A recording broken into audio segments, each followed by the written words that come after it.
You're listening to the Kirkintilloch Herald, a Q&A review recording service podcast, brought to you by our team of volunteers currently recording from their homes across Scotland.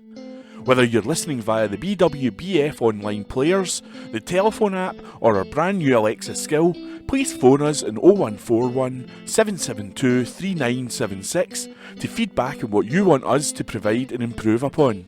Please also join your family and friends in being our audio ambassadors and share our Facebook, Twitter and Instagram all at Q&A Review. That's at symbol CUEANDREVIEW.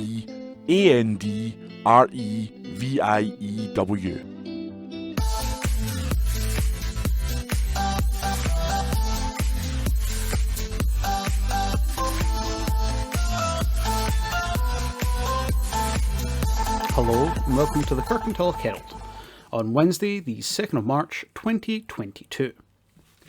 Rob Roy rallying support. Supporters of the return of Kirkintilloch's Rob Roy to the town are being urged to take part in a rally for Rob Roy next month. The post on the club's Facebook page announced the event is being planned for Saturday, March 19th at 11 a.m.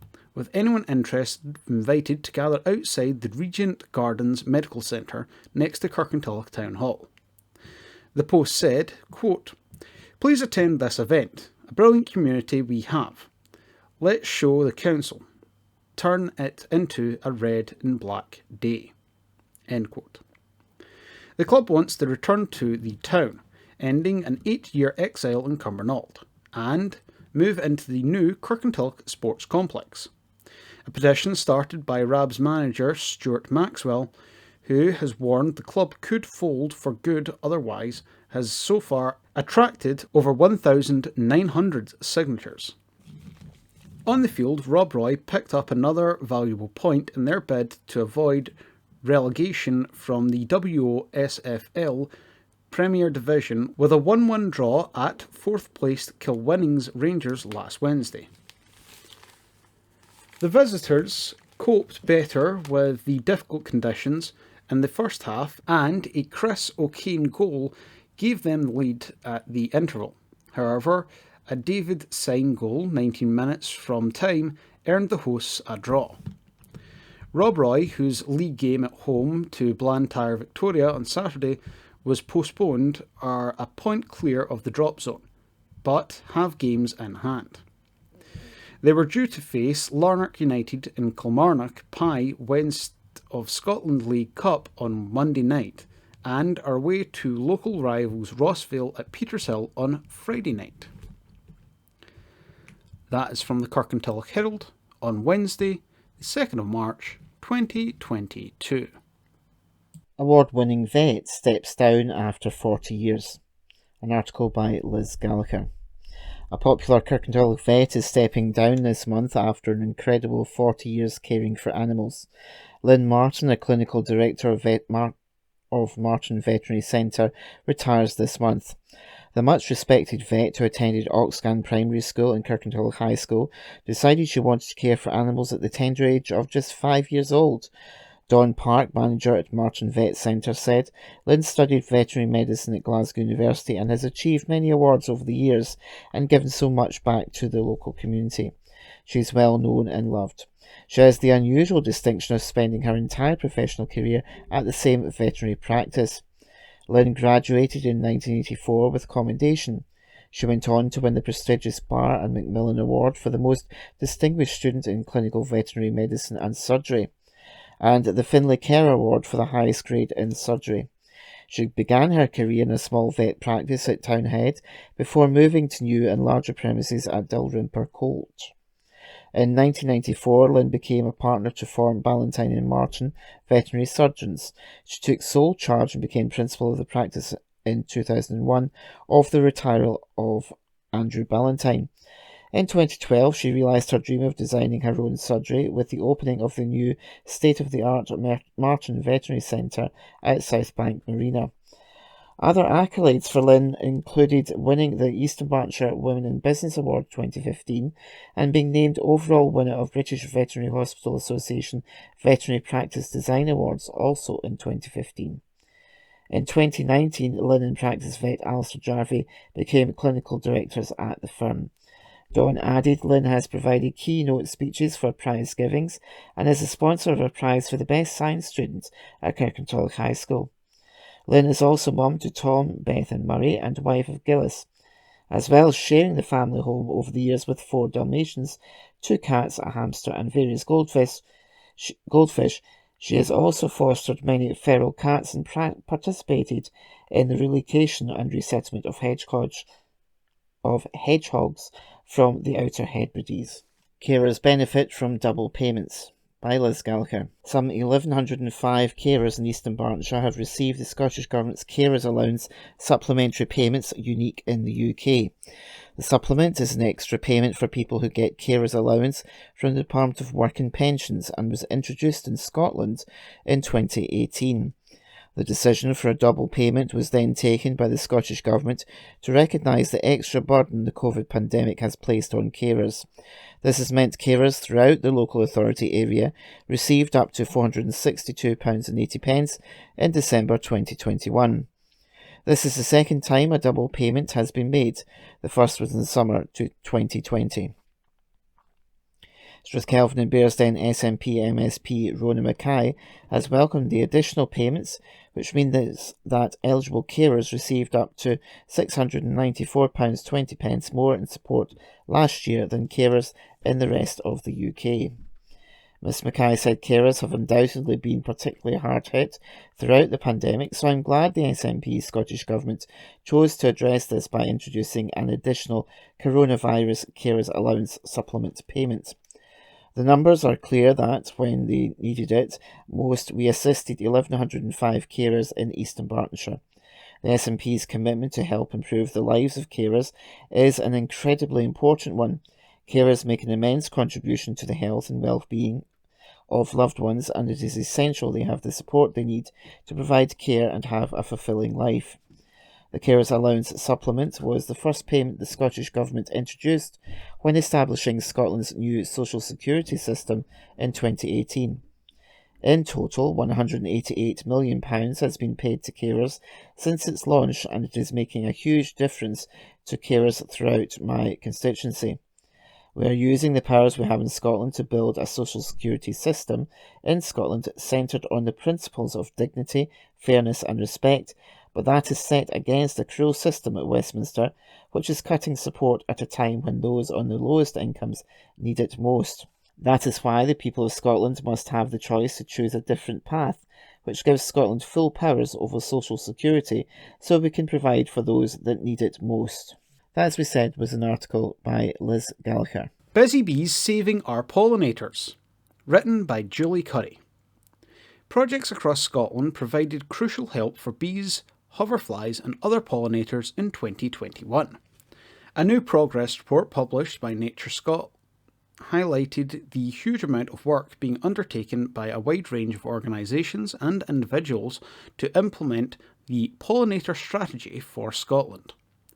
Pollinators are vital for our biodiversity, but populations face challenges due to changes in land use, habitat loss, diseases, pesticides and climate change. The aim of the strategy is to make Scotland more pollinator friendly, halting and reversing the decline in native pollinator populations. Despite the ongoing challenges of the COVID-19 pandemic, success stories in 2021 include the sowing of dozens of new wildflower meadows and improvements to road verge habitats across Scotland. Projects also created wild spaces in school grounds, improved community green spaces, and planted pollinator-friendly spring bulbs, fruit trees, and hedgerows. Hundreds of volunteers also signed up to do their bit for pollinators in 2021, from bulb planting and meadow maintenance to insect identification and surveying. Jim Jeffrey, Nature Scot Pollinator Strategy Manager, said, quote, "This latest progress report comes on the back of COP26 in Glasgow. There is no doubt now that the twin challenges of climate change and nature loss are in the forefront of everyone's mind. Scotland is doing its utmost to address pollinator declines, and we are fortunate that so many individuals and organisations recognise their plight and are taking steps to help these vital insects. It's particularly encouraging to see local authorities increasingly embracing opportunities to manage public spaces in a wildlife-friendly way, making space for nature and reducing mowing and planting for pollinators. At Nature Scot, we are pleased to have been able to support many projects through the Scottish Government's Biodiversity Challenge Fund, and look forward to building on this work through the new £65 million Nature Restoration Fund. To find out more, please visit www.nature.scot/make-space-nature-spring. That is from the Kirkintilloch Herald on Wednesday, March 2nd, 2022. SFRS joins Dying to Work campaign. The Scottish Fire and Rescue Service has signed up to the Dying to Work campaign to help employees who become terminally ill at work. As part of the campaign managed by the Trades Union Congress, TUC, employers are encouraged to sign up to a voluntary charter, which makes a number of commitments to employees. Signing the voluntary charter is an employer's commitment to ensure that all employees who are diagnosed with a terminal illness have employment protection. SFRS Chief Officer Martin Bluden said, quote, "When employees are faced with a terminal illness, it's important that they are able to choose the path that is right for them, without having the additional worry of financial uncertainty. We hope that the signing of this charter will provide reassurances to the employees that they have the support of their employer at a time when they need it the most." That is from the Kirkintilloch Herald on Wednesday, the 2nd of March 2022. Second boosters in offering this spring. Second booster jabs will be offered to those aged 75 and over and those at highest risk of severe COVID-19 disease, following the latest Joint Committee on Vaccination and Immunisation advice. A spring booster dose will be offered at least 24 weeks after the last vaccination dose to adults aged 75 and over, and residents in care homes for older adults and individuals aged 12 years and over who are immunosuppressed. These people will be invited as they become eligible from at least 24 weeks after their last booster, with the first group receiving appointments from the second week in March. Health Secretary Humza Yousaf said, quote, "We know that these high priority groups are at higher risk of serious illness from COVID-19. I therefore welcome the further advice from the GCVI and confirm Scotland will offer a further dose to these people from next month. Vaccination has been our most effective tool against coronavirus, and that will continue to be the case. I continue to encourage everyone to receive the doses they are eligible for as and when they become available." Deputy Chief Medical Officer Professor Nicola Stedman added, quote, "Our vaccination programme has been highly successful, with 85% of the eligible population having had a booster or third dose vaccination. The World Health Organisation estimates some 28,000 lives have been saved in Scotland as a result. However, the degree of protection offered by the vaccines wanes over time, which is why the booster vaccine is needed to maintain the best protection against COVID-19 for those at highest risk of severe effects from the virus." That is from the Kirkintilloch Herald on Wednesday, the 2nd of March 2022. Council tax rise of 3% on cards. An article by Neil McGrory, local democracy reporter. And the picture with the caption is Eastern Berkshire Council's headquarters. Eastern Berkshire Council has imposed a 3% council tax increase as part of its budget settlement. With the council facing a financial gap of almost £7 million, the decision was made to increase the tax, which will raise almost £2 million of the extra funding required. The rest will be covered through use of reserves, financial flexibilities, and an organisational transformation programme later in the year. Joint Council leader Andrew Paulson said no funding was provided by the Scottish Government to deliver a council tax freeze. We had no choice but to increase the council tax rates. 3% increase is well below the current rate of inflation and is a balance between generating the additional income we need and ensuring we do not place too high a burden on our residents. During the meeting, councillors praised local government employees for their ongoing efforts to deliver essential services throughout the pandemic. Councillor Paulson said they are our life force and their flexibility and commitment in the most challenging of circumstances is hugely appreciated. The council also set its 10-year capital programme, which in its first year will see £96 million invested in a number of projects. These include a new additional needs school in Kirkintilloch, replacement buildings for Allender Leisure Centre and Beauclair Academy in Bearsden, and Babuldi Primary School in Bishopbriggs. Also the refurbishment of Bearsden, Mulgai and Westerton primary schools, and an outdoor education centre in Twecker, and the council also underlined its commitment to a new Lenzie Academy. The council also set its housing revenue and capital budget, having established that tenants would need to pay a total of more than £15 million, necessitating a rent increase of 2.5%. Joint Council leader Councillor Vaughan Moody said this was below average benchmarking comparisons and was largely supported by tenants. The £100,000 hardship fund will remain to support tenants at risk of losing their homes due to financial difficulty, and a further £100,000 will support people who are living in homeless accommodation. The total housing capital budget is almost £21 million, of which £7 million will be invested in existing council properties to meet quality and energy efficiency standards. Almost £8 million will be used to build new properties. £2 million will allow the council to purchase homes from property developers, and £3 million will be used to obtain properties on the open market. Over a 5-year period, Eastern Berkshire Council plans to invest £138 million in housing. That, as we said, was an article by Neil McGrory. 40,000 people now face poverty. The independent Joseph Rowntree Foundation is warning that a planned real terms cut to the benefits in April could pull 40,000 people into poverty across Scotland. New analysis reveals the stark consequences of the UK government's decision to uprate benefits by just 3.1% in April, when inflation is forecast to hit 7%. This represents a real terms cut to the income of some of the poorest families in the country, at a time when the UK's main out-of-work support is already at a 30-year low following a decade of cuts and less than 6 months on from the £20 per week cut to universal credit. Around 9 million households across the UK on means-tested benefits due to low incomes, both in and out of work, will experience an average real terms cut of £500 a year.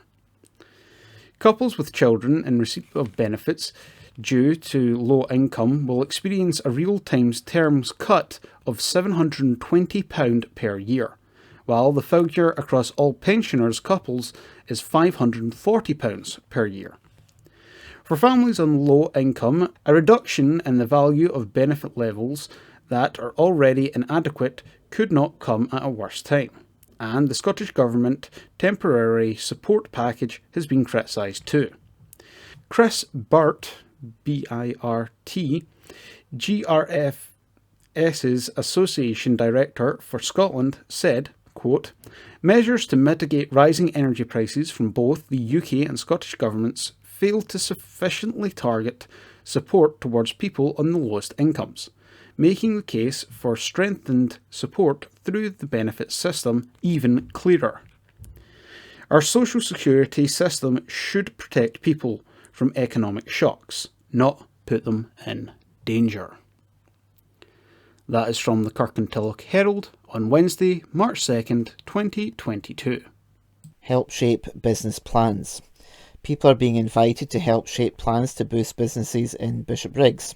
Views are sought on a potential business incubation centre in the town, part of the council's £34.88 million City Deal Place and growth programme for the area. The aim is to examine options to provide affordable, flexible space to help local businesses begin, bloom and flourish, creating and retaining employment within Bishopbriggs and across Eastern Bartonshire. Consultation is taking place between 21st of February and the 13th of March 2022 to help establish local demand. So visit www.eastonbarton.gov.uk/business centre views. So that's eastonbarton.gov.uk/BUSINESCENTREVIEWS. If viable options can be established, the facility could form part of the Bishopbriggs Town Centre Regeneration Project, element of City Deal programme. The project, in conjunction with Strathkelvin Partnership for Transport and Glasgow City Council, will see an integrated approach to improve infrastructure locally. Nature calls for us to bin all our wipes. An article by Julie Curry. Scots are being urged to bin all wipes in a major new campaign to help protect the environment. Scottish Water is asking the public to join forces to avoid sewer blockages, flooding and pollution by consigning wipes to the bin. And it is also calling on governments north and south of the border to work together to ban wipes made with plastic. The new nationwide campaign, Nature Calls, is backed by a range of other organisations, including the Marine Conservation Society, Keep Scotland Beautiful and Zero Waste Scotland. Douglas Milliken, Scottish Water Chief Executive, said, quote, "Our message to the customers is clear. Please bin wipes and help us protect the environment. And to policymakers, we say now is the time to ban all wipes containing plastic and rid our sewers, rivers and beaches of this needless problem." Last year, more than 10,000 tonnes of material, the equivalent of 80 blue whales, was removed from Scotland's wastewater plants. Every year, our teams deal with around 36,000 blockages at a cost to customers of £7 million annually, and around 80% of the blockages we attend feature wipes. Members of the public, communities, campaigners, manufacturers, retailers and governments must all work together to do the right thing for nature now and for generations to come. The Nature Calls campaign will feature adverts on multiple channels through February and March. More information is available at www.jointhewave.scot. A wide range of organisations have voiced support for Nature Calls, including the Marine Conservation Society. Catherine Gemmell, Scotland Conservation Officer, said, quote, "At last year's Great British Beach Clean, we found an average of 25 wet wipes for every 100 metres of Scottish beach surveyed. Our toilets can still sadly be gateways to the ocean, which is why incorrectly flushed items like plastic wet wipes can be found on beaches across Scotland. We need to stop plastic items like wet wipes getting into the sewer system and out in the ocean. That's why we're supporting the Nature Calls campaign." That was from the Kirkintilloch Herald and written by Julie Curry. Heritage Awards. Do you have a community archive or heritage group near you who deserves some recognition?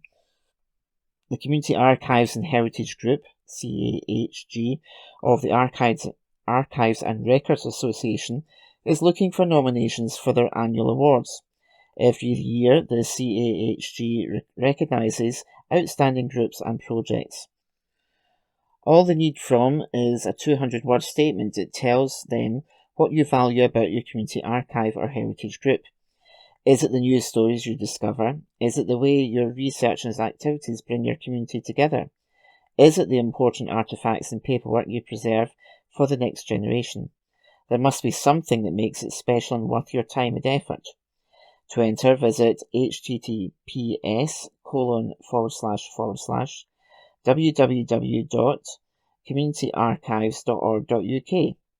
That's content.org.uk/CONTENT/get-involved/register REGISTER. Local school leavers lead the way in Scotland. An article by Herald reporter. Eastern Bartonshire is leading Scotland in outcomes for young people, as 98.6% of pupils across the area were in a positive destination within 3 months of leaving school last year. Latest figures from the Scottish Government show that 1,324 school leavers from Eastern Bartonshire went on to work, training or further study. The results further show a 6% rise in the number of positive destinations for young people in the area since 2009-10, up from 92.4% to 98.6%. Across Scotland, a record 95.5% of all pupils went on to a positive destination last year. The statistics show 45.1% go on to higher education courses, the highest number since records began in 2009-10. And the lowest gap between the most and least deprived communities achieving a positive destination since 2009-10. Strathkelvin and Bearsden SNP MSP Rona Mackay praised the incredible work of teachers, educators and pupils. She said, "I'm delighted that an incredible 98.6% of pupils across Eastern Bartonshire are going on to positive destinations, whether that be work, training or further study. This is a record-breaking nation-leading figure and is a testament to the incredible work both our teachers, educators and pupils are carrying out in our communities. The transition for young people from school to adulthood is vital, and the SNP is committed to getting this right for every young person across Scotland, no matter what their background. Whether it's investing in tackling the poverty-related attainment gap, free tuition or introducing the Back to Work Jobs Grant for people aged 16 to 24, the SNP and Government is taking actions to prioritise young people in Strathkelvin and Bearsden. Opposition parties continue to paint a bleak picture of what young people in Scotland are achieving. The reality is that despite the impact of COVID-19, real progress is being made as a result of the SNP's determination to give young people across our country the best start in life. The figures were released last week in the Scottish Government's summary statistics for attainment and initial leaver destinations. Pupils Aid Vital Service, an article by Liz Gallagher, reporter. 4 winning young philanthropists from Kirkintilloch High School have helped raise thousands of pounds to aid victims of domestic abuse. Every year at the local secondary school, S5 pupils take part in Scotland's Youth Philanthropy Initiative, the YPI, led by Kirkintilloch High's religious education team. This year, Rebecca, Amy and Sophie, who were pictured, fundraise for Women's Aid and have been awarded £3,000 to donate to this worthwhile cause.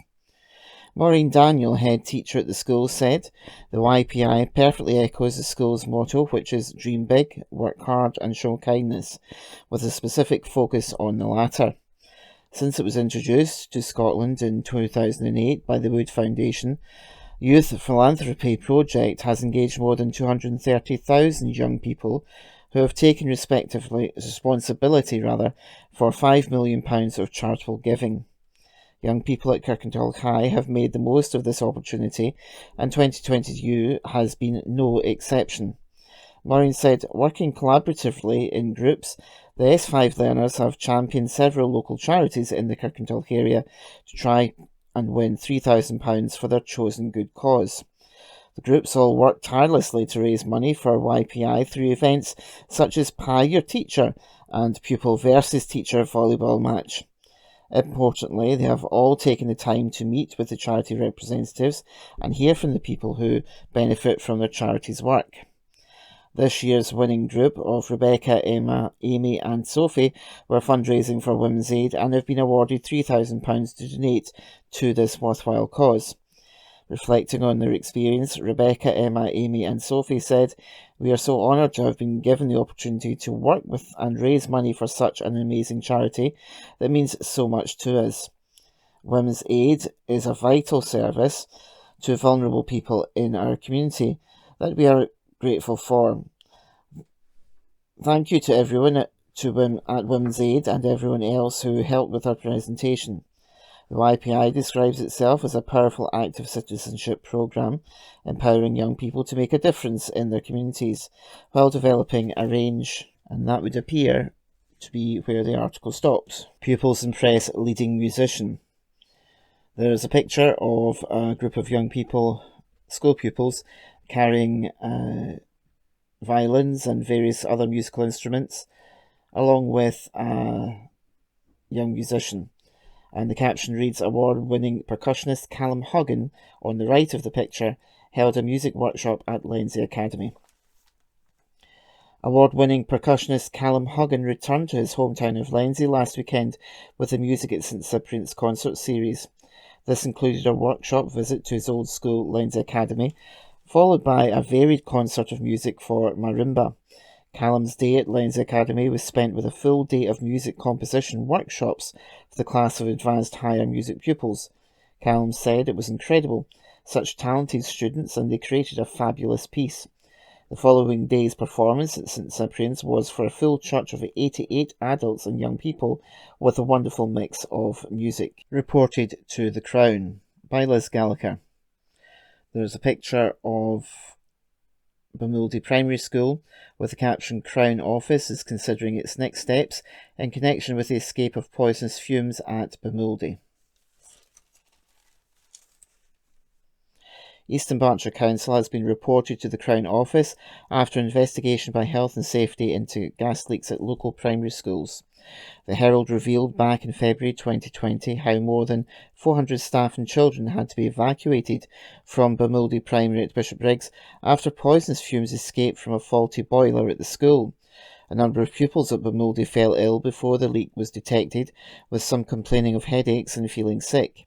Eastern Berkshire Council reported itself to the Health and Safety Executive, the HSE, after it admitted it could not find a gas safety certificate for Bumuldy. A spokesperson for the HSE, which has completed its probe, said this week, "We submitted a report to the Crown and can't comment further." Now the Crown Office is considering its next steps in connection with the escape of the poisonous fumes at Bumuldy.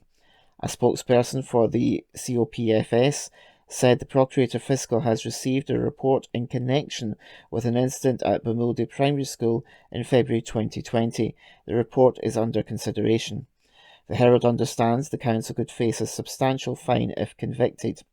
Eastern Berkshire Council's Deputy Chief Executive Anne Davey said this week it would not be appropriate to comment on this ongoing matter, but I can confirm that all Eastern Berkshire Council boilers are safe, inspected and maintained in accordance with the relevant legislation.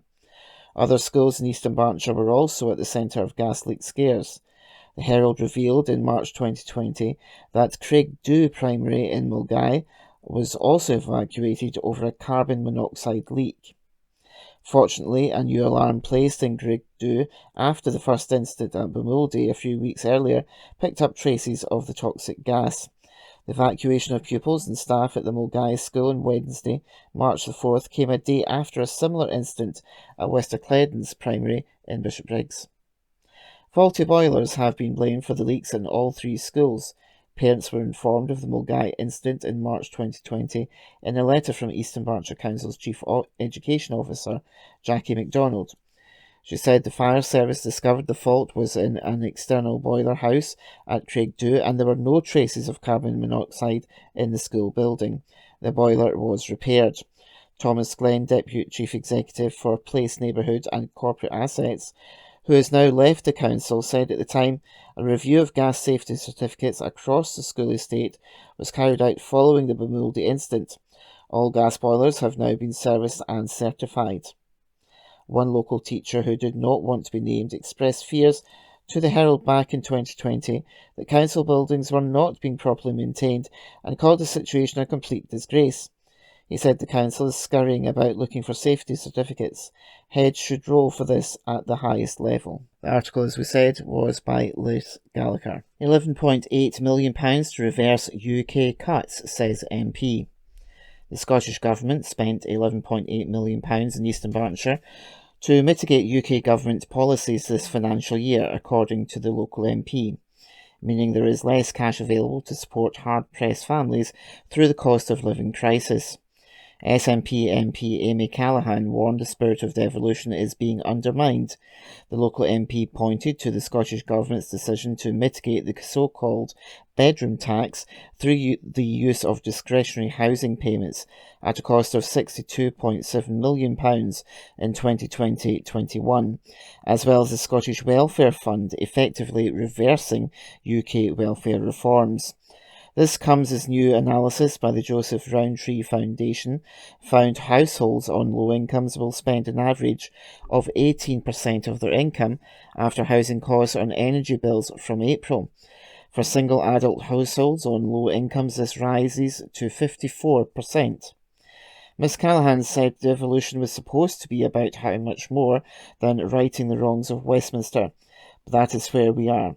By negligence or by design, the Tories are undermining devolution in Scotland, imposing cruel policies that leave the Scottish Government with no choice but to dip into restricted budgets to find the money to support people here in Eastern Bartonshire and across Scotland. If the Scottish Government didn't have to mitigate these policies, that would free up the equivalent of an extra £109 for every man, woman and child in Eastern Bartonshire. Selling hope, not dope. An article by Liz Gallagher. And there's a picture of one gentleman and three ladies standing outside with the caption Amy Callaghan MP second left with supporters of Kirkintilloch's charity We Are You. Eastern Bartonshire MP Amy Callaghan has celebrated the tremendous work of We Are You With You, a local charity that supports young people impacted by substance abuse. During a visit to the charity's base in Kirkintilloch, Ms Callaghan met with Christine Macaulay, Development Manager for the group, as well as key workers Aaron and Hannah. The local MP said she was really impressed by the support provided to young people and wants to get to the message out there that help is available for any young person directly or indirectly impacted by substance misuse. We Are With You provides tailored counselling and mental health services to the young people they serve, working with them to achieve the goals they set. The charity relies on individual grant funding and recently received a substantial grant from the National Lottery to support its work locally. Ms Callaghan added that the Scottish Government has made tackling substance misuse a national mission, with partnership working with charities such as We Are With You a key part of the approach being rolled out. The local MP added it was really inspiring to meet with Christine, Aaron and Hannah to hear about the tremendous work they are doing locally to support young people affected by substance misuse. We know that this kind of support is most effective when it is targeted at the whole family, and that's precisely the approach We Are With You. That support then empowers families to move forward and make positive choices for themselves. Clearly, substance misuse is a serious problem in Scotland that can have a long-lasting impact on young people. That's why it's so important we have charities like We Are With You, which, as Aaron put it to me, sell hope, not dope. If you're a young person or a family impacted by substance misuse, they can get support by contacting the local We Are With You branch in Kirkintilloch. To find out more about the We Are With You charity, visit www.wearewithyou.org.uk. That's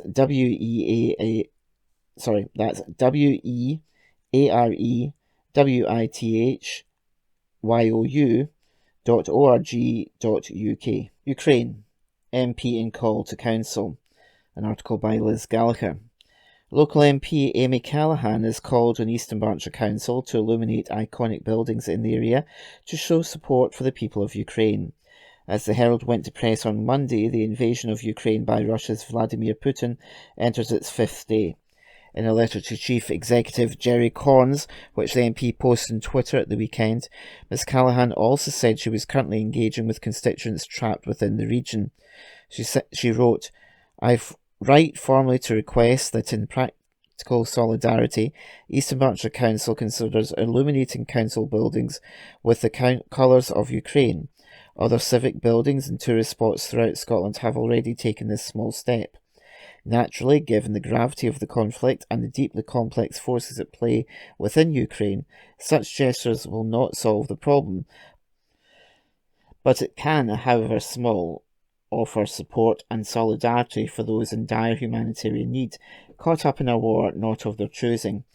The MP also requested that, depending on the Scottish and UK government advice, the area stands ready to offer shelter to displaced people.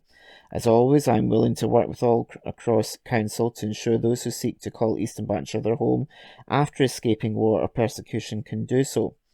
I am currently engaging with constituents trapped within the region and will be seeking any and all help to ensure that they and others who need my assistance can find safety in our community. And the picture with the article is a picture of Amy Callaghan MP and the flag and colours of Ukraine. Weather the storm. Emergency equipment to help during adverse weather conditions has been made available to local community groups across North Lanarkshire. The resilience packs will be available for community groups and organisations to distribute whenever required during wintry or adverse weather. Thanks to funding provided through North Lanarkshire's Recovery NL Fund, the special bags contain items including high-vis vests, head torches, cold weather gloves, emergency blankets, snow shovels, a compact megaphone, first aid kits and other support equipment. Councillor Angela Campbell, convener of Community Empowerment, said these emergency weather packs could prove crucial in the event of stormy, wet or wintry weather, especially in outlying and difficult to reach areas. Hello and welcome to the Kirkintilloch Herald on Wednesday, March 2nd, 2022. Fanfare for vital Rossvale match. Rossvale WFC Charitable Trust are organising a fun day at this Sunday's top of the table Scottish Women's Championship South clash with Gartcairn at Petershill Park. Vale go into the match in second place in the table, level on points with leaders Gartcairn after a fine 5-1 win away to Hutchison Vale ladies. Lauren Coleman, Elise Weringa, Christine Trenner, Gemma McQuillan and Danny Gallagher got the goals for Rossvale, which leaves them trailing Gartcairn only on goal differences, although they have played a game more than their Airdrie rivals.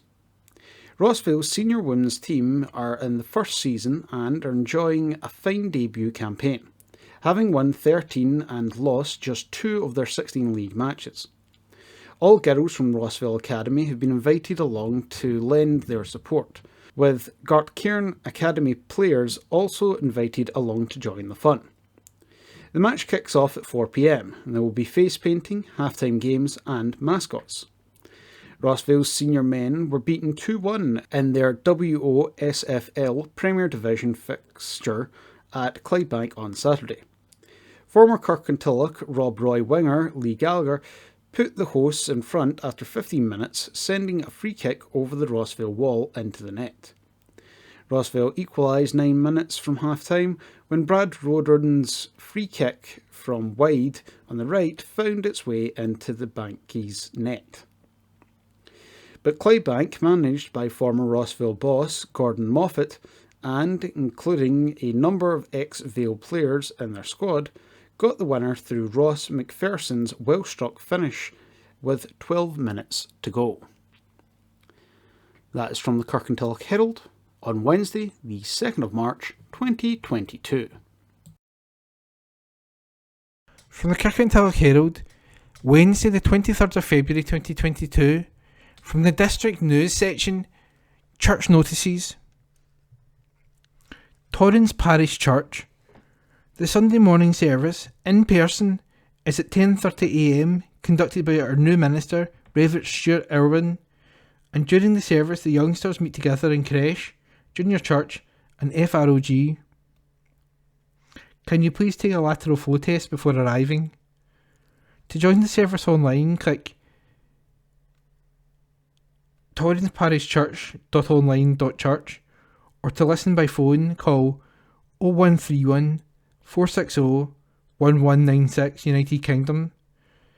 Then when prompted, enter meeting ID 827 9548 7848.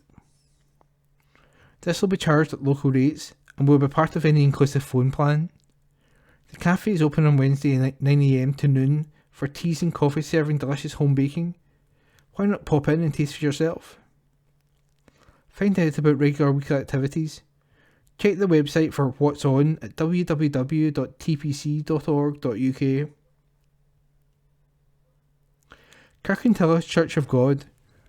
The usual Sunday Good News service at Regent Hall, Regent Street, remains cancelled for the time being. We are still continuing our Zoom services on Sunday evenings at 6:30pm. The speaker this Sunday will be Len Burgoyne from Kilmarnock. A warm invitation to everyone who is able to join us on Zoom. Access details for the stream can be obtained by emailing hello@regenthall.org.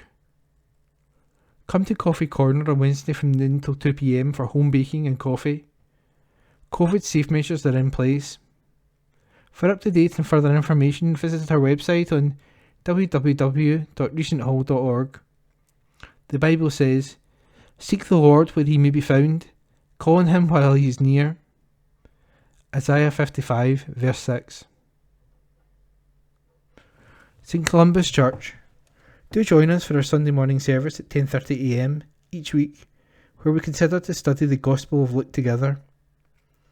We also have a children and young people's ministry running alongside this service on a Sunday morning, and visitors' children are always welcome. You're also most welcome to our midweek service at 10am on Wednesday as we look together at the book of Acts. We'd be really glad to meet you and join you for either tea or coffee or juice after either of these services if you're able to stay for that. If you can't come to a service in person, you can still connect with us by live stream via our website at www.kirkintillochstcolumbus.org.uk or by searching for St Columba's Kirkintilloch on YouTube.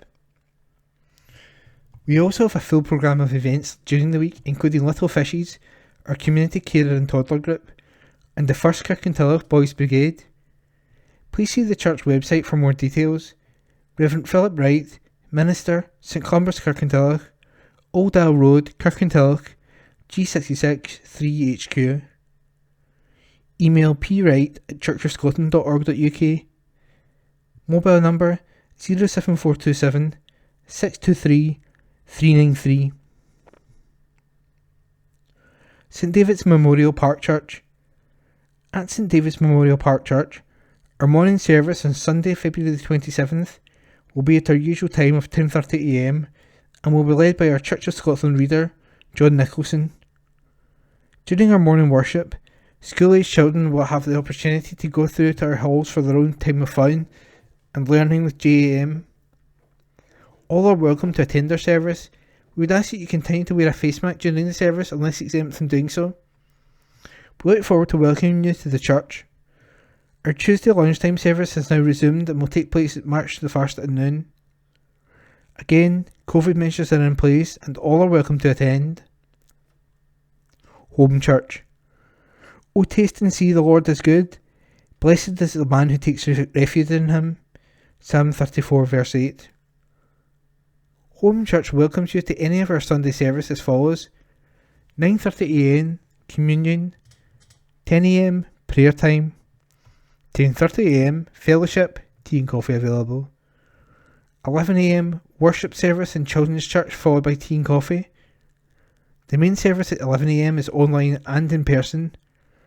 One church, Home Church, 4 locations, soon to be 5. Kirkintilloch, North Coast, Northern Ireland, Stornoway and online. A church for all ages, various study groups for all ages are on Wednesdays in the church at 7:30pm. Also Zoom meetings for those who live at a distance. Encounter weekly starts on Friday the February the 25th and is open to all. See Facebook and Instagram for up-to-date information. St James Church. Rector the Reverend Paul Watson, 0141 230 4080. The church is now open for socially distancing services, face masks essential. This Thursday at 11 a.m. and on Sunday at 9 a.m. and at 10:30 a.m. We will be having a Sunday school on Sunday, February the 27th, and the service at 10:30 a.m. that will follow the Celtic Communion liturgy in a more informal format. Everyone of any age is especially welcomed at this family-friendly service. The Meditation Labyrinth is still available in the car park for a mindful walk round. There are also virtual services and groups. For up-to-date and further information, refer to our social media. Facebook, St James LS Bishopbriggs. Website, www.stjamesbishopbriggs.org.uk. Colston Wellpark Church. A warm welcome to our morning service this Sunday at 11 a.m, led by Reverend Leslie Grieve, followed by tea and coffee after the service. The Colston Art Club continues every Monday from 10 a.m. to 1 p.m, and is open to all who enjoy art and good company. The food bank remains open every Monday and Friday from 2 p.m. to 4 p.m, and again a special thanks to those who continue to contribute to this worthwhile cause. All organisations and church groups are working hard to get back to normal activities as soon as possible. Catch our services on Facebook, Colston Wellpark Parish Church, and if you require further information on our church activities, etc., contact Leslie Grieve on 07813 255 052. Kenmure Parish Church. George and Sheena Reid will lead our Sunday morning service this week starting at 11 a.m. The service will be live streamed on YouTube and can be found by searching for Kenmure Bishopbriggs. Details of our groups that are now running may be found on the website kenmure-church.co.uk. To find us on Facebook, just search for Kenmure Parish Church. If you would like to join our WhatsApp group or receive Bible studies from ABC, then email us at kenmure@icloud.com. Milton of Campsie Church. We're back in the building. Seating is 1 metre apart, so no need to book, but we'll still wear masks. Jigsaw, EPIC and Crossover will meet as usual. Next Sunday we'll be focusing on Jesus' Transfiguration. Send us a pic of yourself up a mountain, up a ladder, or even upstairs. We'll also celebrate Fair Trade Fortnight, noon Zoom coffee, and chat is now at 12:30 p.m. Contact Julie for the link. And remember the phone number for a dial-in service which enables you to hear Sunday service. Just dial 01360 545 345. Time to Pray is back in the building, 7:15 p.m. to 7:55 p.m. on Wednesday. BB, Anchor and Junior sections meet on Friday at 6:15 p.m. Tickets for the Guild concert on Wednesday, March the 2nd at 7:30 p.m. are now on sale, priced £6. The entertainment will be provided by the Cosyth Harmony Group. The next Go Mad Extra is on Sunday, March the 13th from 1 p.m. to 2:30 p.m. Publicity for this goes out on Sunday, and of course you can register online with Jot Form. Lenzie Union Parish Church. Sunday worship will be held by Reverend Dan Carmichael at 11 a.m. in the church. Young people are also welcome to Lighthouse and Bible class. A live stream of the service is available on YouTube via our website. Tea and coffee may be served in the hall after the Sunday service. Sunday chat meeting is at 12:30 p.m. on Zoom. The Meeting Place Coffee Shop is open on Wednesdays at 10 a.m. to 11:30 a.m. in the new hall. Meet your friends and enjoy a chat over a cup of tea or coffee. Everyone, from the very young to the young at heart, is welcome to join us, where we have a good selection of greetings cards and second-hand books for sale. The Coffee Pot is open on Fridays 10 a.m. to 11:30 a.m. in the new hall for teas, coffees and chat.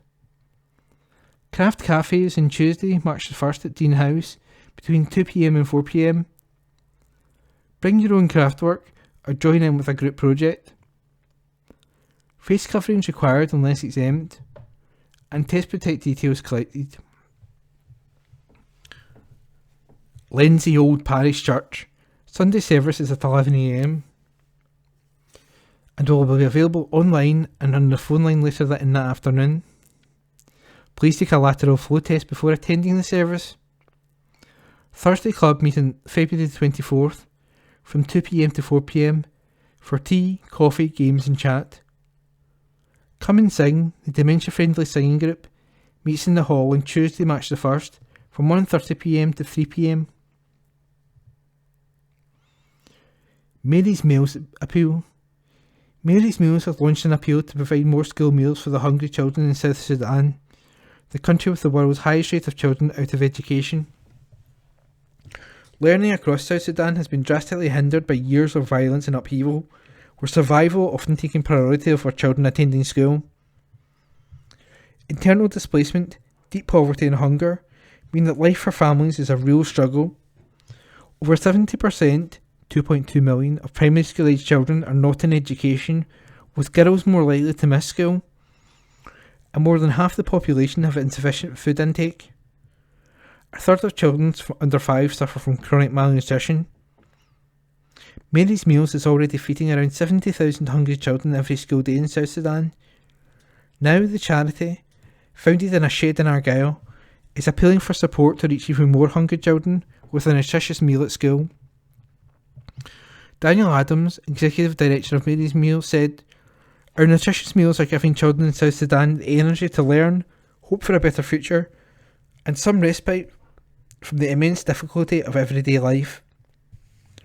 Mary's Meals is one of very few organisations delivering to desperately needed food to the schools in this country. We are already feeding around 70,000 children every school day, and we are determined to reach even more little ones with our life-changing meals. To do this, we need your support. In South Sudan, the charity works in partnership with local organisations, Diocese of Rumbek and Mary Help Association, to serve maize and beans to pupils at 114 schools in the Warrap and Lake State regions, where thousands of people have fled to seeking refuge. To donate, visit marysmeals.org.uk/south-sudan-appeal or call 0800 698 1212. And that was today's church notices from the district news section of the Kirkintilloch Herald, Wednesday the 23rd of February 2022. From the Kirkintilloch Herald, Wednesday the 23rd of February 2022, from the district's news section. Society of Antiquaries. Our next event will be a joint meeting with the Kirkintilloch Soroptimus and will be in appreciation of Beatrice Clugston. It will be held in the Park Centre on Thursday, March the 3rd at 7:30pm. Booking is required for this event. To register, please send an email to kdsantiquaries@gmail.com, giving your contact details and number of seats required. We are looking forward to what will be our first live event for 2 years. New companies. Latest figures show that the number of businesses in Scotland reached a record high during 2021, despite the continuing economic challenges resulting from the pandemic. The total number of registered companies in Scotland rose to 272,770. During the year, 33,988 new businesses were registered in the country. The statistics come from the Informed Direct Review of Company Formations using data from the Companies House and the Office for National Statistics. John Kolchak, Operations Director for Informed Direct, said, "It is excellent news to see so many new businesses being started in Scotland, a trend which has propelled the country to a new record number of resident companies." Kirkintilloch Players. The Kirkintilloch Players are delighted to announce that our youth summer show is back. This year it's going to be Sister Act Junior, a musical filled with catchy songs and a wide variety of fantastic parts. If you are between primary 6 to 6th year, or the equivalent age, and you're interested in theatre, then we'd love to see you at the Turret Theatre for our auditions. The Kirky Players are nearly 100 years old, so what better time to get involved? You'll make new friends, learn new skills, and have a fantastic time. For more info, please see our Facebook page, where you'll find video and or email kpuyouthconvener@gmail.com for more info. Live theatre is back and we'd love you to be part of it. Kirkintilloch Players is an amateur drama company and a Scottish charity, SCOO2574, regulated by the Scottish Charity Regulator, OSCR. www.kirkintillochplayers.co.uk. Noah needs a home. Animal welfare experts are appealing for a home for Noah, a 2-year-old lurcher currently staying at Dogs Trust in West Calder. Noah is a handsome lad who stands out from the crowd with his fluffy blonde long hair coat. He is a friendly boy who adores his human friends. He enjoys a gentle scratch and can't resist a cheesy treat. As a young lurcher, he is full of energy and would enjoy a large garden which he can chase toys and run around freely. Noah is always excited to go on walks. He feels uncomfortable around other dogs and prefers to explore quiet areas. If you think you could give Noah a home, or any of the 50 dogs currently available, call West Calder Rehoming Centre on 01506 873 459. Allow cats in rented homes. Cats Protection is urging the Scottish Government to do more to ensure people who rent their own homes can benefit from owning a pet cat. The charity says that the widespread use of blanket no pets policies is unfair and outdated, and that an overhaul of how pets are viewed in the rented sector is urgently needed. Cats Protection Advocacy and Government Relations Officer for Scotland, Alice Palombo, said, "The pandemic has really highlighted just how important pets are in our lives, whether it's providing companionship to people living alone, comfort for those with ongoing health conditions, or simply a fun and much loved part of family life." Holyrood Voice by Ross Greer, MSP. Easier travel in the future. Our transport system has been going in the wrong direction for decades, but things are about to change. Underinvestment, cutbacks and privatisation of public transport, combined with an obsession with building new trunk roads and or motorways, rather than maintaining existing roads, has left Scotland far behind most of our European neighbours. However, recent events give cause for optimism. Identifying 45 large-scale projects as priorities for the next 20 years, the Scottish Government has just published its long-term transport strategy. Many of these are national schemes that will benefit us all, like active travel, walking, wheeling and cycling, routes connecting towns and villages, or encouraging safer road use. The most ambitious, though, is the Clyde Metro project here in Greater Glasgow. This will create a rail network linking towns and villages within 15 kilometres of the city centre, including Kirkintilloch, Bishopbriggs and the villages, with the city and each other. The emphasis will be on reaching more deprived communities and locations with poor public transport links. The Clyde Metro will open up new travel options for local residents, improve the frequency and reliability of rail services, and help reduce the number of cars on the road by giving people attractive alternatives. This will improve local air quality and make our roads safer, and it will create thousands of quality jobs. What about the detail? We're at an early stage, but the consultation document does include the likely routes the new rail lines will take. A new light rail link, running to the west of the existing rail line, will link Bishopbriggs with the centre of Glasgow. And a new heavy metro line will link the city centre and East End with Kirkintilloch, likely running as far as Hillhead. I know that many readers will be sceptical about how much of this will actually happen. A number of the schemes on the map have been on the cards for far too long without getting off the ground. But with the Scottish Greens now in government, there's a new recognition of the need for a public transport revolution for the benefit of people and the planet. Make sure to respond to Transport Scotland's Strategic Transport Projects Review 2 consultation. And that was this week's District News from the Kirkintilloch Herald, dated Wednesday the 23rd of February 2022. From the Kirkintilloch Herald, Wednesday the 23rd of February 2022. From the opinion section, let's talk, including our letters page. Let's have a government which has respect for OAPs. Sir, as a pensioner myself, I can sympathise with the last week's correspondent who just knew that Scotland couldn't afford to pay its way and that independence would inevitably lead to ruin. Change is worrying, and it's natural to want everything to stay the same as it always has been. But hang on, we just had a huge change of Brexit imposed on us in the middle of the pandemic. Our NHS is threatened with further privatisation, and the triple lock in an already meagre state pension has been abandoned, while our Westminster rulers party and laugh at us. An independent Scotland would benefit from its own abundant renewable energy, instead of having it drained off to the southeast of England like the oil wealth was. And it would have the tax income from its own healthy and diverse economy, instead of most of it going to a treasury which insultingly gives back a little pocket money. And we could vote for a government which respects pensioners. Change for the worse is ahead of us unless we lose our timidity and find our own way. Yours, etc., Derek Ball, by email. No need to be importing all this oil, coal and gas. Recent numerous Conservative MPs and peers called on the government to end UK's moratorium on fracking. However, Government Minister Zach Goldsmith refused, saying, between just 1 and 3% of UK gas comes from Russia.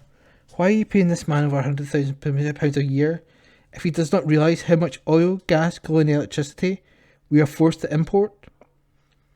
Every year the UK imports 3.5 million tonnes of coal, 46.9 million tonnes of oil, 17.7 terawatts of electricity, and 438 terawatts of gas.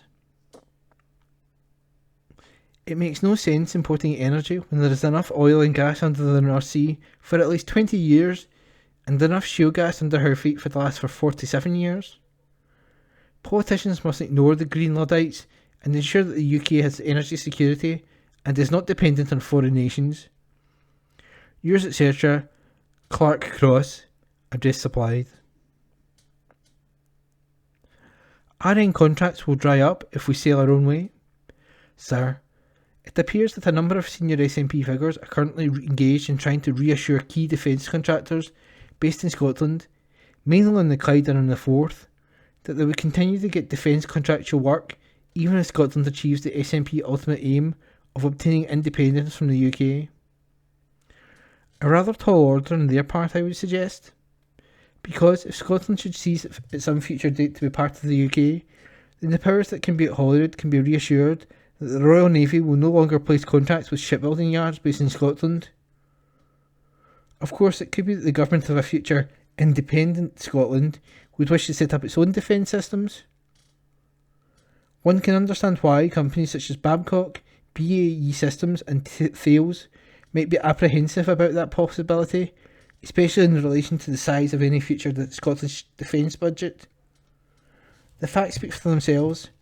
There are over 30 million taxpayers in England and Wales, but only 2.5 million in Scotland. Yours, etc., Robert I.G. Scott, by email. Nominations sought for Child Awards. Sir, as a long-time ambassador for WellChild, the national charity for seriously ill children, I appeal to your readers to get in nominations quickly for this year's WellChild Awards. The deadline has been extended until February the 27th, so please don't delay if you know a brave and special young person in your area. All the awards we will be paying a public tribute to some of the UK's very special children, young people and caring professionals. We are looking for inspirational children and young people who have defied the odds in the face of serious illness, and the selfless nurses, doctors, brothers, sisters and friends who help care for them. Get the details of how to nominate them now on WellChild's website, www.wellchild.org.uk/awards. The winners will be invited, along with their nominators, to attend the WellChild Awards ceremony, which will take place later in the year. Yours, etc., Gabby Roslin, WellChild Ambassador. And that was today's Let's Talk section in the Kirkintilloch Herald. Hello and welcome to the Kirky Herald on Wednesday, the 2nd of March 2022. Lindsay returned to Scotstoun. Written by Ian McLean.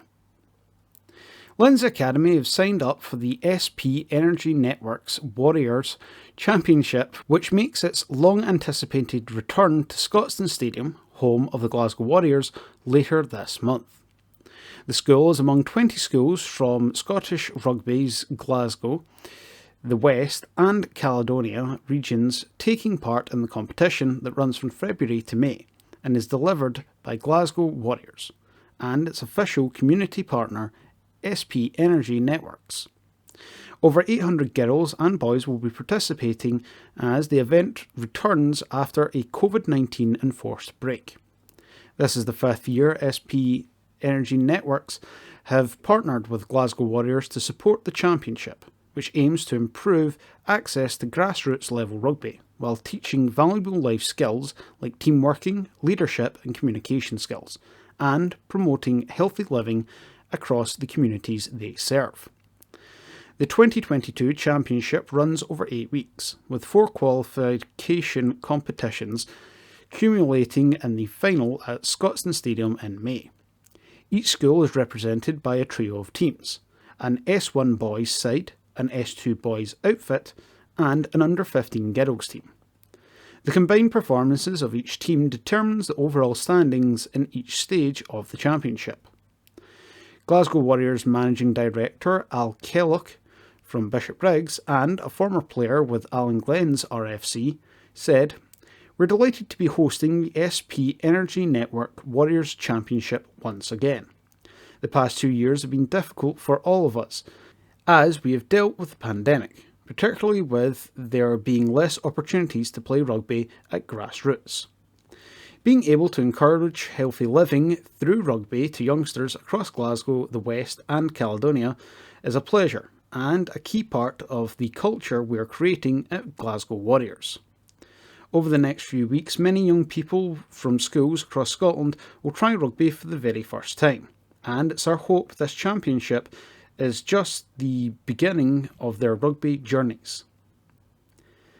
Lindsay's qualification day will be on March 8th against St Thomas Aquinas School in Glasgow, Wellington School in Ayr, Lockerbie Academy and Robert Burns Academy in Cumnock. That is from the Kirkintilloch Herald on Wednesday the 2nd of March 2022. Hello and welcome to the Kirkintilloch Herald on Wednesday the 2nd of March 2022. Sports Digest. Football. West Park.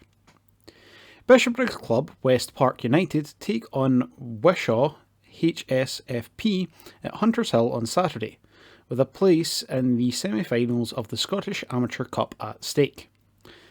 Wishaw currently lies second in the Central Scottish AFL Premier Division, while West Park lead the CSAFL Championship. The match kicks off at 2 p.m. WOSFL. Petershill racked up their 15th league win in a row with a 1-0 victory over promotion rivals Neilston in their WOSFL Conference C clash at Petershill Park on Saturday. The only goal of the game came 12 minutes from the time when Paul Callender volleyed home Craig McGregor's cross from 6 yards. The win moves Peasy's 5 points clear of third-placed Neilston in the standings, a point behind leaders Drumchapel United, but with a game in hand. In the same division, Glasgow Perthshire went down 4-2 at St Rochs. St Rochs went 2 up inside the first 5 minutes through goals from Liam McLaughlin and Luke Cleland. But Shire hit back to level before the break through Craig Monroe and Paul Breenan. However, McLaughlin put St Rochs back in front at the second half, and Kieran Daw settled the outcome with a fourth near the end. Ashfield's Conference B match at Ardeer Thistle was called off. This Saturday, Petershill travel to Premiership Division Cumbernauld United in the 4th round in the South Challenge Cup. Ashfield are on league duty at home to St Cadoc's. Rugby. Glens. Allen Glens resumes their Tennent's West Division 1 title push this Saturday when they host Cambuslang. That is from the Kirkintilloch Herald on Wednesday, March 2nd, 2022. From the Kirkintilloch Herald, Wednesday the 23rd of February 2022, from the sports section, Home and Away by Ian McLean. Rob Roy boss Stuart Maxwell has started a petition in a bid to bring the club back to Kirkintilloch and end their 8-year exile in Cumbernauld. And the Rabs gaffer said the choice facing his beloved club is a stark one: either get back to their hometown or fold for good. Maxwell says he has started the petition because he is fed up of the long-running saga surrounding the club's move into the proposed new Kirkintilloch Community Sports Complex. When the club sold their former Adamsley Park in 2014, they anticipated being given the option of a 25-year lease to operate the facility, using it as a base to develop, but also delivering facilities, sporting and social, for the whole community. The site, due to be completed in September, will include a full-size artificial 3G sports pitch with floodlighting, main stand and VIP stand for spectators, a pavilion with changing facilities, cafe and toilets, car parking including electric car charging points, and covered bike stands. Rob Roy still have the proceeds from the sale of Adamsley, but have now been told by East Dunbartonshire Council they must tender to run the £5 million complex, along with any other interested parties. Maxwell said he is fed up with the saga dragging on and has got over 1,000 signatures already. He said, "I've had enough of the way this club are being treated. The club's future is at stake here, and I just felt we needed to make a stand and push this over the line." What happens if Rob Roy don't get this and go under because they decide not to give it to a club in Kirkintilloch? A non-league professional club in Kirkintilloch with money in the bank, who can invest, who can take it on, who have done all the community engagement. We've tied in with local boys clubs, ladies football, mental health, OAPs. Rob Roy are investing their money into the whole community, not just for Rob Roy and nobody else to go and use the pitch. Yet it's Rob Roy's plan to use to build it. It's incredible. My honest opinion is that the club couldn't go on. A 144-year-old institution is going to go under here. The petition is online at change.org. Triathlon returns after COVID break by Ian McLean. A popular triathlon event is set to return to Bishopbriggs after a 2-year break due to the COVID-19 pandemic. The Big Bubble Hats GTC Bishopbriggs Triathlon is hosted by Glasgow Triathlon Club and is scheduled to take place at the Leisuredrome Sports Complex on Sunday, April 24th. The event is aimed at a range of levels, from beginners right up to experienced athletes, and both juniors and adults, and challenges competitors to a non-stop triathlon race combining the 3 traditional elements of a swim, cycle and run. Both the 2020 and 2021 GTC Bishopbriggs triathlons were cancelled due to the restrictions imposed as a result of the pandemic. But now it's back and making a welcome return, much to the delight of race director Douglas McNaughton. He said, "We are delighted that we're able once again to host the triathlon. It has felt like a long wait since May 2019, and we hope that competitors will be as keen to get back to racing as we are to host the event." Glasgow Triathlon Club is the largest in Scotland, with almost 500 members across junior and senior sections. It also offers training sessions and race partners for para-triathletes. The club has organised the Bishopbriggs Triathlon since 2005, and it is their biggest annual event, attracting athletes from across the UK. The triathlon is for seniors is a sprint distance, including a 750 metre swim, 20 km closed road bike ride, and 5 km canal path run. Juniors swim between 200 metres and 400 metres, then cycle 5 km or 10 km, and run 2 km or 3 km, depending on their age. Entries are open online at www.entrycentral.com/Bishopbriggs. The club also hosts a sister event, the Cameron Intellectual Property Kirkintilloch Aquathlon, on March the 13th. The race, which includes a pool swim and a run, moves from Allendale Leisure Centre in Milngavie to Kirkintilloch Leisure Centre this year. Juniors and seniors can sign up at www.entrycentral.com/GTC spring-Kirkintilloch-aqua. Also see Glasgow Triathlon Club, clubs.britishtriathlon.org/Glasgow Triathlon Club. And that piece was by E. McLean. Kirkintilloch, Rob Roy and Rossvale were both denied the chance to progress in the Kilmarnock Pie West of Scotland League Cup by the weather on Saturday. Both Rab's second round tie at home to Lanark United and Rossvale's match away to Gosayth Rangers were among the many games postponed. But there was action for Petershill, who stretched off their new club record run of league victories to 14 with a 2-0 home win over Euchre Athletic. Peasies had to be patient and wait until just before the half-time break to break the deadlock, a long ball sending Stephen Docherty clear to round Euchre keeper Scott Urquhart to score. Docherty doubled the host advantage just before the hour when a defensive mistake allowed him to again go through on one-on-one with the keeper. The win lifted Petershill into second in the WSFL Conference C table, 2 points above a Nielsen side they host on Saturday in a potentially pivotal clash.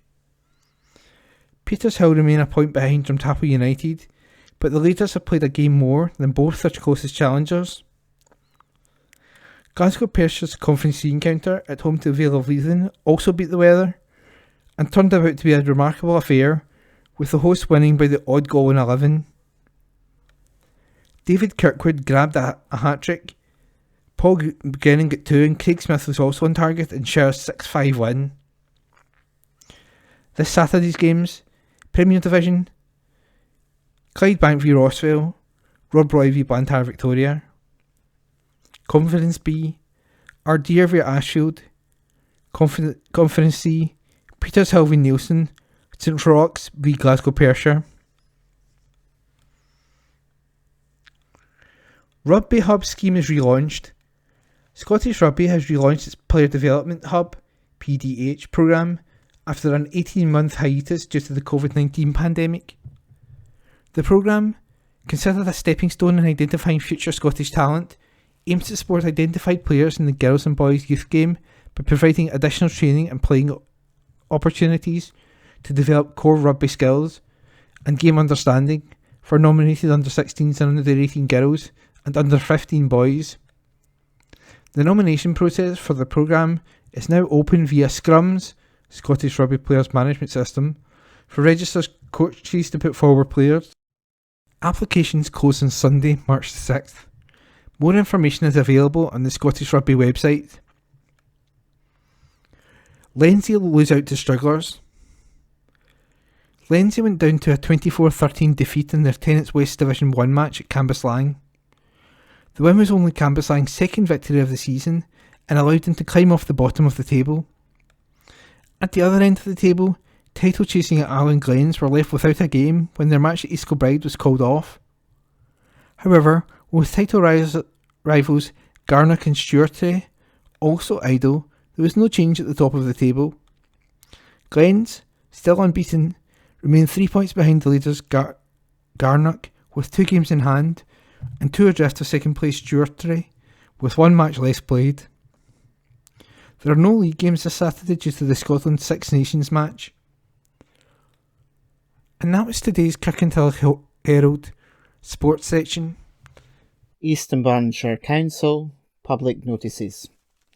The East Dunbartonshire Council Haston Road Kirkintilloch Temporary Closure Order 2022. On the 1st of March 2022, the East Dunbartonshire Council made the named order under Section 14(1) of the Road Traffic Regulation Act 1984, as amended, which makes it unlawful for any person to drive or cause or permit to be driven any motor vehicle, with the exception of vehicles engaged in the works, on Haston Road between its junction with the A803 Glasgow Road and Bankview Crescent, by reason of works being executed on or near this road. This order will operate from 0930 hours on Monday 14th of March 2022 until 1800 hours on Friday 22nd of April 2022. Alternative route. Alternative routes for vehicles are be are by way of the A803 Glasgow Road, Adamsley Crescent, Adamsley Drive, Haston Road, Kelvin Drive and Kelvin Way, Kirkintilloch, and these routes will be signposted. Signed, Karen Donnelly, Chief Solicitor and Monitoring Officer, Legal Services, East Dunbartonshire Council Headquarters, 12 Strathkelvin Place, Kirkintilloch, G66 1TJ. Civic Government Scotland Act 1982, application for renewal of second-hand dealer licence. The undernoted has applied for the renewal of a second-hand dealer licence in terms of the above Act. Name and address of applicant is Daz Tech Limited, 104A Cowgate, Kirkintilloch, G66 1JU. Day-to-day manager Fiona Calkin, 1 Burnow Place, Rob Royston, G33 1RX. Premises Phone Plus, 104A Cowgate, Kirkintilloch, G66 1JU. All phone devices, iPads, tablets, laptops, PCs, game consoles, and all electrical devices. Any objections or representations in terms of paragraph 3.1 of Schedule 1 of the Act should be lodged with the undernoted no later than 28 days from the publication date of the newspaper in which this advertisement appears. Deputy Chief Executive, Education, People and Business, East Dunbartonshire Council, 12 Strathkelvin Place, Kirkintilloch, G66 1TJ. Planning applications. Format, app number, address, location, proposal, type of advert, period of reps.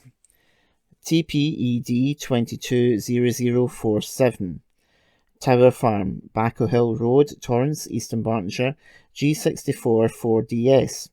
Conversion and extension of existing agricultural barns to form 2 dwellings. Erection of 1 dwelling, new access road and proposed refurbishment and extension to existing dwelling. Neighbour notification 21 days. TPED 220067, 6 Victoria Road, Lenzie, East Dunbartonshire, G66 5AW. Replacement of existing front door and surround with 4-panel wooden door and surround. Section 65, affecting CA 21 days. TPED 220073, Glasgow Bridge, Glasgow Road, Kirkintilloch, East Dunbartonshire. Change of use of mooring to form takeaway cafe. Regulation 21 days. TPED 220075, 5 Beach Road, Lenzie, East Dunbartonshire, G66 4HN. Erection of 3-metre high fence on western sports pitch boundary. Section 65, affecting CA 21 days.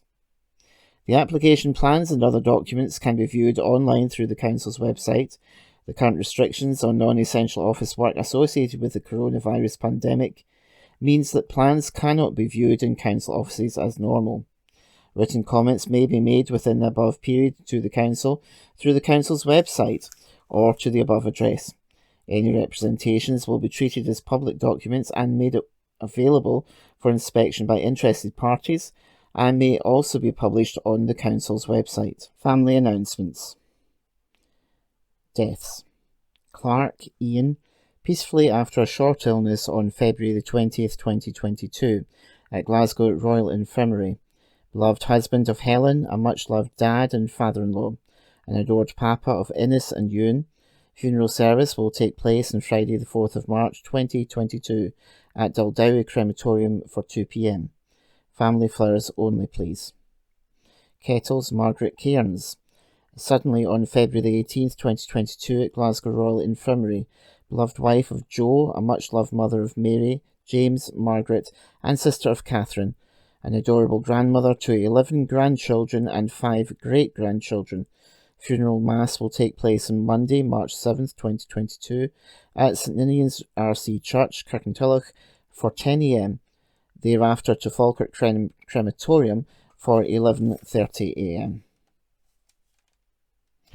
Warlow Joseph, Joe. Peacefully at Gartnavel General Hospital, Glasgow, on Sunday, February the 20th, 2022, aged 94. Beloved husband of the late Anna, much loved by his children David, Dora and Gordon, and their families and by brother John. Funeral service at Springfield Cambridge Church, Bishopbriggs, G64 1PP, on March the 8th, 2022 at 1:15 p.m. Thereafter to Cadder Cemetery, Bishopbriggs, G64 2QG. Donations if desired in lieu of flowers to kidney research. The sunrise and sunset times for the week beginning Wednesday the 2nd of March. Sunrise time in Glasgow is 7:05 a.m. and the sunset time in Glasgow is 5:52 p.m. Important information taken from the visibilityscotland.org.uk website regarding the upcoming census. Proud to support Scotland's census.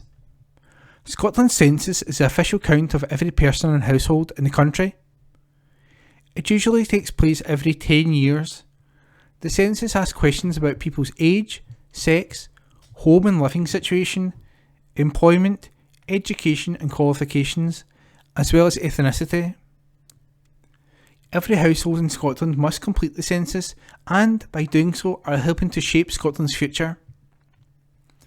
Completing the census is important because the answers provide the Scottish Government and many other service providers with the data they need to make important decisions that affect people's lives and their communities. These decisions include how much money will be spent on important services like education, housing, healthcare, roads and railways, and so much more. From the end of February, households will begin to receive a letter with instructions on how to complete their census online. Census Day is the 20th of March, but you can fill it in as soon as you receive your letter. Just make sure you answer questions with information that will be correct on the 20th of March to ensure that we have a snapshot of the nation on this day. Go to census.gov.scot or call the free helpline on 0800 030 8308. That's 0800 030 8308 for help and guidance on the questions, or if you need support to fill it in. And if you live in East Dunbartonshire, you can contact Opal for help on 0141 438 2347. That was 0141 438 2347. And that was important information about the upcoming census taken from the Visibility Scotland website, visibilityscotland.org.uk. You were listening to the Bishopbriggs Kirkintilloch Herald, published on Wednesday the 2nd of March 2022 and recorded by Peter living with sight loss by Tune Review Print Speaking to the Blind.